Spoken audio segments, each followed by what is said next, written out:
Two Wheels is proudly powered by Broadlink, delivering serious bandwidth for serious business.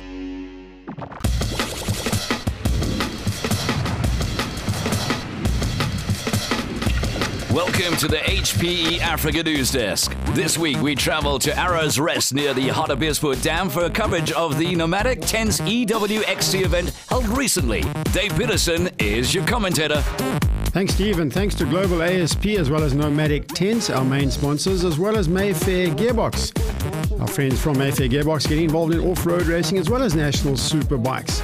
Riders briefing to just let the riders know where they're going out at Arrow's Rest, right next door to the Haartebeesport Dam. Starting off with the Pro Elite class, and these are the seeded riders in that championship. Whoa, and one of the riders takes a high line and nearly takes out a couple of spectators as well. Whew, that was a bit dangerous actually, and our cameraman just ducking for cover right there. Wayne Kleinhans is the man who is actually leading this class at the moment, and he rides really well in technical stuff that we're expecting here today. The next group take off. Look out for Richard Thorne on 191 and 146. That's Jason Scriven in that class. And the Pro Elite riders should complete 4 laps of this course, about 17 Ks in length. And course designer Igor Boleta tells us it's going to be a very difficult one in the mountains today. There is the dam in the background. So this is the first motocross section that they will go through, and then up into the mountains. Next up will be the Senior Pro class. And these guys set really quick lap times considering they're all over the age of 65. Only joking, of course. Look out there for Chris Morris and Garth Prost. It looks like Prost is in with a shout here today in this dust section. Garth Prost with the K-team. Oh, and he loses it. So that straight away gives the advantage to Chris Morris. Meantime, the Masters are waiting for their start. Just trying to get rid of the butterflies. They go away after the first bend. Yeah, looking for it. Last few rocks. Not such a long course. It'll be great. Kevin Fisher, the leader of that class at the moment. Get it out the way. I can go and have some fun on the mountains. Body gets old, gets stiff. Try to loosen it up a little bit. And get out there, get the whole shot, and we're gone. Well, it looks like Kevin from Montage Sprint is pretty serious about this one. Meantime, Dwayne Kleinhans has got the lead as they go down the fence section near the main road. And right behind him, Vincent Labaskachny. That 4-stroke is going to be hard work in the mountains today.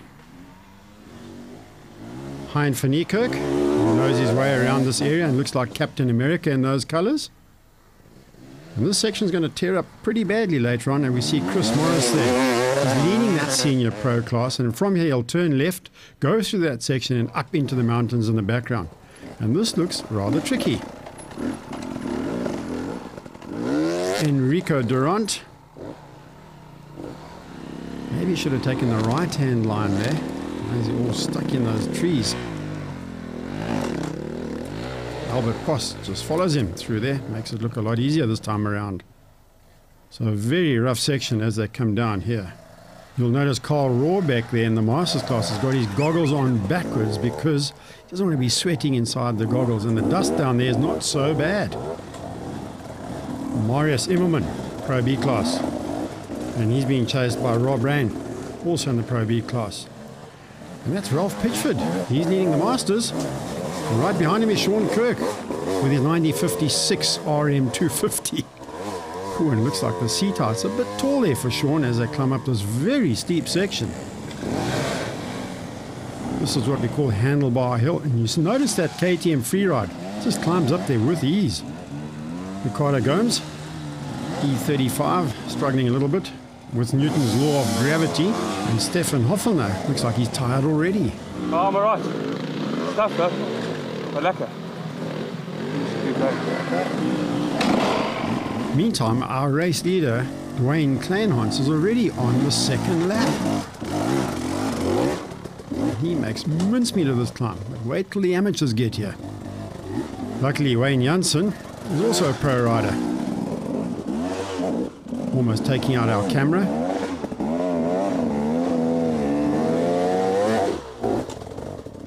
It's amazing what motorcycles can do nowadays.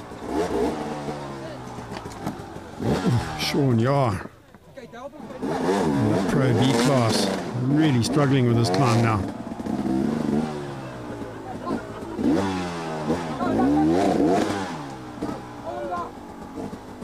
Believe me, you fall on those rocks, you can do some serious damage to both motorcycle and body parts.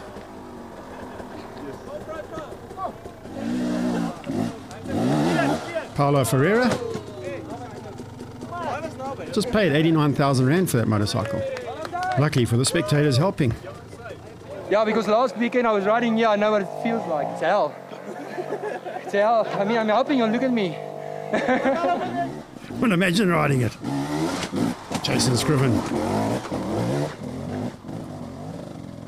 just keeps it momentum going up that hill. This is Vian Redlinghuis, also in the Pro Elite class. Oh, and he's got a slight problem there with that motorcycle. Duncan de Beer riding a little 125. That has to be a handful. Listen to it scream. Franz Čepek just cruises up there nicely. Oh, those rocks are catching out so many of the riders now. That's why they have electric starts on most of the bikes. This is Andy Patterson complaining about his bike. Seems like the fan's not working, the electric fan. That keeps it cool. I think he's lost his cool. Fan's packed up, so now I'm stuck here in the middle of the bush. So what do? So do I put my water in there and try? I think that's a plan. It's too far to come to stop now. Decisions. High school class, and they set some of the quickest laps around this track normally. Look out for Ross Blackwell. He's very quick in this class and leading the championship at the moment. They'll be followed by the clubman's class, the A stream as they call it. Through that very dusty section. It's a good plan to get a good start because then you're not chewing dust all day long. Marcel Meyer. And these guys are really struggling at this end of the track. And that's Byron Kritzer just next to him. You can almost smell the bike overheating there. Meyer just pushes it up to the top. The rear knobbly tyre is trying ever so hard for traction. Julio Acquista. Oh boy, it's easy to laugh at them, but it is really tough out there. Whoa! That's what happens when you pick the bike up. Adam Hay, Clubman's A-Class. Check out the huge dent in the exhaust pipe that he's already collected from the rocks. Not exactly loving life. Oh, and John Harding wants to go back down the hill. Without motorcycle, of course. And that's Tabang Katis. He's one of the development riders sponsored by Nomadik Tents. And to his right, that looks like a bit of a shortcut to us. Not a shortcut, but an easier line. And Steve Kaloy makes it easy as well. Well done to him. Edwina Lutch, one of our lady riders taking part today. You can see the outside line seems to be working much better for these riders. Tabang Katis obviously has gone around the outside now. Hein van Niekerk, Captain America, almost took out our cameraman on the first shot. Do you remember that? Makes easy work of that. And this is Jacques Detroy, the man-made section of the track, right at the end of the lap. And the spectators can check out the skills of these riders. Time is winding down. We're almost at the end of the race, and that's Johnny Viviers in the Pro B class. And Franz Čepek looks like he's had just about enough. Tough section of the course, and that's what Enduro World is all about. A lot of this is good training for the Roof of Africa race later this year. Stefan Hoffelner arrives with a pink number board, and he's getting past Franz Čepek. Or is he? Not far to go, lads. Meantime, back down to the starting line, Gary Franks lets the juniors go. And this is a great initiative by Enduro World in the EWXCs, and you can see some of the dads riding along with the kids just to keep an eye on them on a little enduro course that they've laid out for these junior riders. Hands on the heads for the start, just to make sure that nobody jumps the gun. But a fantastic race at Arrows Rest near Haartebeesport Dam. Well done to everybody involved for today's event. It's been a great day out despite the dust this time of the year. Even had some visitors from the sky, but at the end it's going to be Dwayne Kleinons picking up the overall win. Yeah, it started off rough, you know. Didn't get the best of start, but I made my way to the lead. And my throttle jammed. I spent about 5 minutes trying to fix it. So I'm happy I got back to the lead, and I'm happy to win the championship 2 years in a row, so it's good. I'm happy.